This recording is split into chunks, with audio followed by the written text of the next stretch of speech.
की टीम एक बार फिर मंदसौर लोकसभा की सुवासरा विधानसभा सीट जहां की उपचुनाव होने जा रहे हैं वहां मौजूद है और यहां ग्राउंड रियलिटी एक बार फिर मध्य प्रदेश के उन 20 जिलों जहां की हमारा नेटवर्क है काम कर रहे हैं और लोगों को जमीनी हकीकत से रूबरू करा रहे हैं। राजनीतिक सरगर्मियां जोरों पर है और तमाम संभावित उम्मीदवारों ने अपने अपने विधानसभाओं को नापना शुरू कर दिया है। हालांकि अभी टिकट डिक्लेयर नहीं होना है और चुनाव की तारीख घोषित नहीं हुई है, चुनाव का शेड्यूल अभी बाकी है, लेकिन जिन्हें ऐसा लगता है कि उन्हें टिकट मिल जाएगा या उनकी लॉबिंग ऊपर तक है या पार्टी संगठन ने जिनको माप लिया है, जांच लिया है, परख लिया है और कहीं ना कहीं हल्के संकेत भी उन्हें मिल गए हैं और वे काम पर जुट गए हैं और गांव-गांव पोलिंग नाप रहे हैं, ऐसे लोगों उम्मीदवारों के संदर्भ में हम भी कुछ ग्राउंड रियलिटी हैं और आज हम सुवासरा विधानसभा सीट के कांग्रेस की जो हाल ही में गोपनीय सर्वे आया है उसमें प्रथम 3 में से एक महेश परकिया से चर्चा करने आए हैं। महेश परकिया को सुवासरा विधानसभा में अच्छा कैलकुलेटर माना जाता है। लगभग 2,55,000 मतदाताओं वाले और 303 बूथ पर इनकी अपनी काफ़ी अच्छी पकड़ है और संगठन से भी जुड़े हुए हैं। अभी जो टॉप 3 में फीडबैक में उनका नाम है।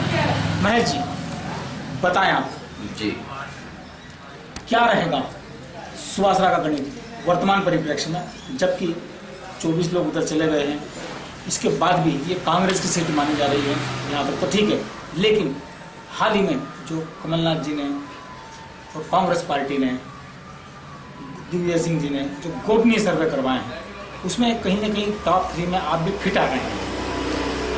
कैसा लग रहा है, कैसा महसूस हो रहा है कि जब पार्टी से इतने लंबे समय तक आपने काम किया और अब पार्टी ने आपको याद किया है कोई अच्छे के लिए, वहीं ये भी कहा जा रहा है कि आप एक जिताऊ चेहरे हैं। देखिए, सबसे बड़ी खुशी की बात यह है कि मैं तो हमेशा संगठन का काम करता रहा हूँ। चुनाव अपनी जगह है, संगठन अपनी जगह है। अगर संगठन में कहीं अगर मुझे इतना कहीं मुझे नापा है संगठन ने और टॉप 3 में आप बता रहे हैं अगर मेरा नाम आया है, तो मेरे लिए नहीं, एक छोटे से छोटे कार्यकर्ता के लिए बड़ी खुशी की बात है कि संगठन में कार्यकर्ताओं को मौका मिल रहा है। रहा सवाल चुनाव का, 2 बार से 3 चुनाव यहाँ से माननीय पूर्व विधायक जी ने लड़े हैं, जिसमें 2 चुनाव संगठन की ही बदौलत यहां से वो जीत के आए हैं। कांग्रेस की ये सीट है, निश्चित रूप से इस बार भी पार्टी किसी को भी मौका दो, कांग्रेस यहां से बहुत अच्छे वोटों से यहां से जीतेगी, मेरा ऐसा मानना है। कांग्रेस की पैनल बनी है, उसमें जो रिपोर्ट गई है उसमें ये एक बात आई है कि 303 बूथ पर संगठन के साथ साथ आपका अपना व्यक्तिगत नेटवर्क भी बहुत है और सुनने में आया है कि हर बूथ पर कम से कम 5 लोग आपके अपने खुद के हैं जो कहीं ना कहीं। क्षमा चाहता हूं, खैर आपने 5 लोगों की सुना होगा। आपने एक चीज देखी होगी कि प्रेमचंद गुड्डू जी जिस समय प्रदेश अध्यक्ष बने थे युवक कांग्रेस के, उस समय में उन्होंने 1 पोलिंग 10 बूथ 10 युवा एक नारा दिया था। मैं उसी तर्ज पर काम कर रहा हूं, मैं प्रयास कर रहा हूं, मेरे प्रयास लगभग पूरे हो चुके हैं कि एक पोलिंग पे 10-10 लोगों का कि एक युवा कमेटी बने, युवा टीम बने, और वो लगभग मैं पूरी करने की उस पर हूं, लगा हुआ हूं पूरे प्रयास में कि 10-10 लोगों की एक टीम हर जगह बने। कांग्रेस की पैनल ने अपनी एक बिंदु में ये भी तय किया है कि उम्रगत मामले को साइड लाइन किया जाएगा और पार्टी युवाओं और जिताऊ चेहरों को ही पर ही दांव लगाएगी। बिल्कुल, इसमें आप कहाँ फ्रेम में फिट पाते हैं? बिल्कुल आपकी बात को मैं भी मानता हूं। पार्टी युवाओं के अभी जो राहुल जी का, आदरणीय कमलनाथ जी का जो फोकस है वो युवाओं पर है। पार्टी ये चाहती है कि कोई युवा उम्मीदवार हो, संगठन में काम करने वाला उम्मीदवार हो और साथ ही एक जिताऊ चेहरा पार्टी चाहती है।